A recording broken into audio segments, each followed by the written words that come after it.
وعلیکم سلام. یو ورور پوښتنه کوي چې مثلا یا خور یا مور یا د سړي ښځه د سړي نه مخته په مانځه کې ودرېږي، سړی شاته ولاړ وي خو یو لمونځ نه وي، پروا نه کوي محترمه. یعنی دا محاذات نه ده چې لمونځ فاسده کېږي، هغه شرط پکې دا ده محترمه چې یو لمونځ وي، په شریکه لمونځ وي. الله پاک دې روغ جوړ. وعلیکم سلام. یو ورور پوښتنه کوي چې کله موږ نکاح تړو، موږ افغاني جامعه کې دود دا ده چې کله نکاح تړو نو هلته بیا د نجلۍ له طرف نه یو وکیل مقرر کړل سي. نو دغه چې شرع ته راځي برابر کو محترمه، وکیل ته اوس څه ضرورت ته؟ ولې موږ په افغاني جامعه کې داسې عادت نه جوړوو چې داسې ترتیب وکړو چې خپل هغه نجلۍ او هلک ناست خپل منځ کې یو غکي وکالت ته څه ضرورت ده؟ بیا که وکالت وي، د وکالت ته شاهدان دا مستحب دي وروره، ضرور لا نکاح الا بحضور شاهدین.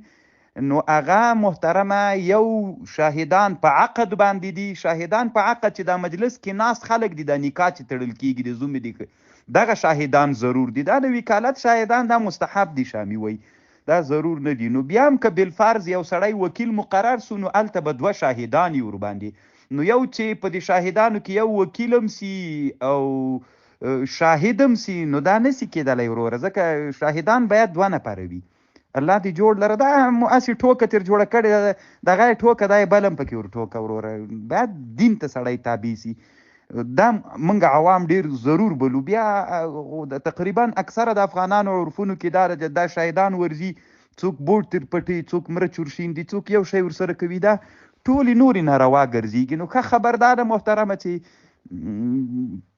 لکه بعضې افغانانو کې بعضې ساحو کې داسې عادت هم څه نجلۍ هلک کښېني، ملا ورولي، مخامخ د هغوی په مابین کې نکاح وتړي، شاهدان ناست وي. دا تر ټولو نه ښه شرعي طریقه ده.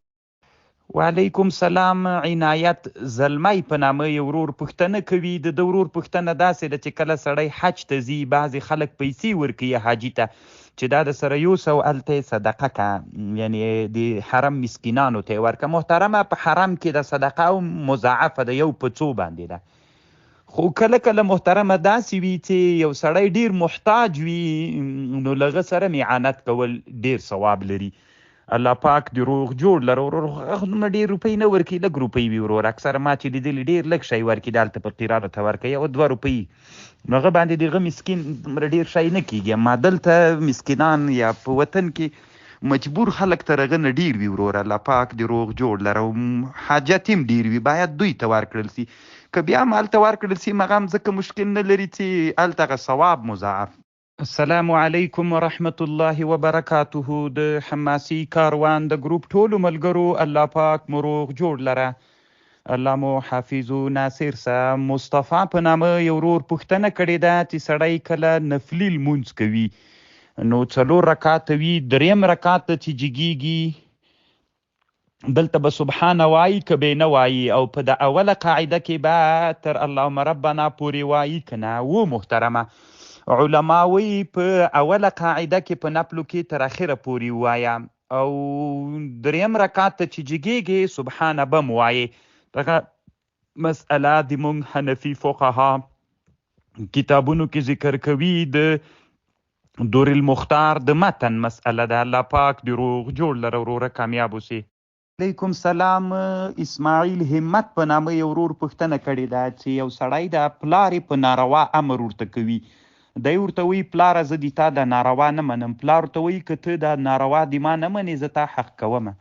نو محترمه پلار معنا په لاره باندې، کله چې پلار د شرع نه خلاف فیصله کوي نو دلته د پلار منل د خبرې نشته ده. لا طاعة للمخلوق فی معصیة الخالق، نو اطاعت یې نسته ده محترمه. خبر به نه منل کېږي که حق کوي، نه حق کېږي وروره. حق کول خدا معنا چې معنا د مور پلار عاق کړل، عاق به هلته وي چې د شرع په چوکاټ کې وروره. په ناروا کې اطاعت نشته ده وروره. امام غزالی رحمه الله احیاء العلوم کې په مسله بحث کړی، روح المانی هم بحث کړی ده. دا صحیح نه ده وروره. صریح حدیث ته لا طاعة للمخلوق فی معصیة الخالق.